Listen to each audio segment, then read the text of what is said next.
বেগুনের তরকারি আমার নরমালি খুবই ভালো লাগে। বেগুন যেভাবেই রান্না করা হয় সেভাবেই খেতে আমার ভালো লাগে। বেগুন ভর্তা, বেগুন ভাজি, বেগুন ঘন্ট, বেগুনের মাছের তরকারি যেভাবেই রান্না করি না কেন খেতে আমার খুবই ভালো লাগে। তো হ্যালো ভিউয়ার্স, আসসালামু আলাইকুম। আমি নীলা আপনাদের সবাইকে ওয়েলকাম করছি নতুন আরেকটা রান্নার ভিডিওতে। আর আজকে রান্না করব তেলাপিয়া মাছ দিয়ে আলু দিয়ে বেগুনের একটা তরকারি। তো প্রথমে কড়ায় আমি তেল দিয়ে মাছটা ভালো করে ভেজে নিব। মাছটা একটু কড়া ভাজা খাই, তো যার কারণে একটু কড়া করে ভেজে নিয়েছি। এখন কড়াইয়ে তেল দিয়ে কাটা বেগুনগুলো লবণ এবং হলুদ মাখিয়ে ভালোভাবে ভেজে উঠিয়ে রাখবো। বেগুনটা খুব ভালো করে ভাজা হয়ে গেলে ওই কড়াইয়ে আমি কেটে নেওয়া আলুগুলো ভেজে নিব। সাথে দিয়ে দিব সামান্য একটু লবণ এবং হলুদ। আলুটা ভেজে আলুটাও উঠিয়ে রাখব।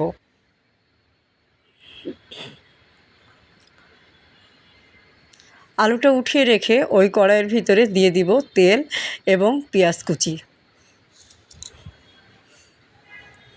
পেঁয়াজ কুচি খুব কম মশলায় আমি রান্না করব, রান্নাটা দেখলে বুঝতে পারবেন।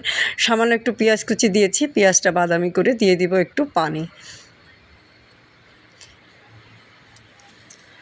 এখন দিয়ে দিব লবণ, হলুদ, মরিচের গুঁড়া, জিরা গুঁড়া এবং একটু ধনিয়া গুঁড়া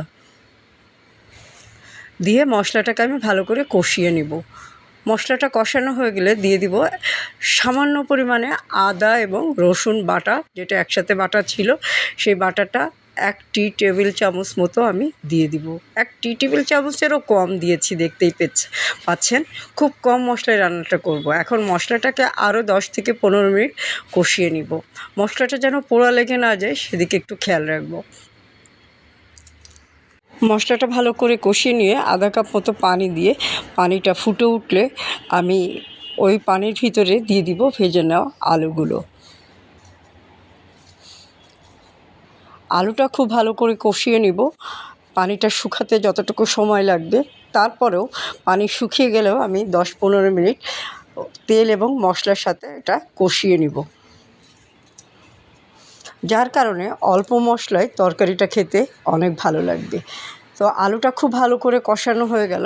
এখন আমি এটার ভিতরে ঝোলের পানি অ্যাড করব। বেগুনের তরকারি বা যে কোনো মাছের তরকারি একটু ঝোল পাতলা হলে ভালো লাগে খেতে। তো আমি পরিমাণ মতো পানি দিয়ে দিয়েছি। পানিটা ফুটে উঠলে এখন আমি ভেজে নেওয়া বেগুনটা দিয়ে দিব। বেগুনটা দিয়ে একটু নাড়াচাড়া করে দিয়ে দিব ভেজে নেওয়া মাছগুলো।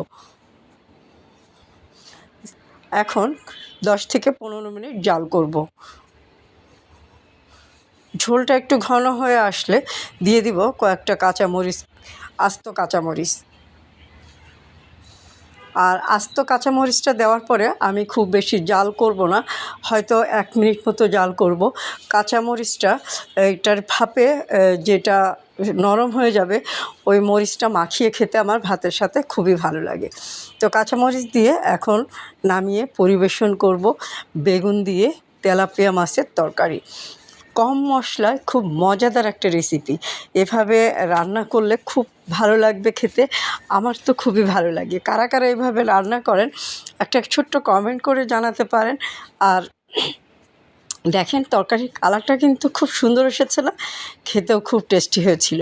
গরম গরম ভাতের সাথে এরকম একটু মরিচ, 1 পিস মাছ আর 2 পিস বেগুন আলু দিয়ে ভাতটা মাখিয়ে নিলে 1 প্লেট ভাত কখন যে শেষ হয়ে যাবে বুঝতেই পারবেন না।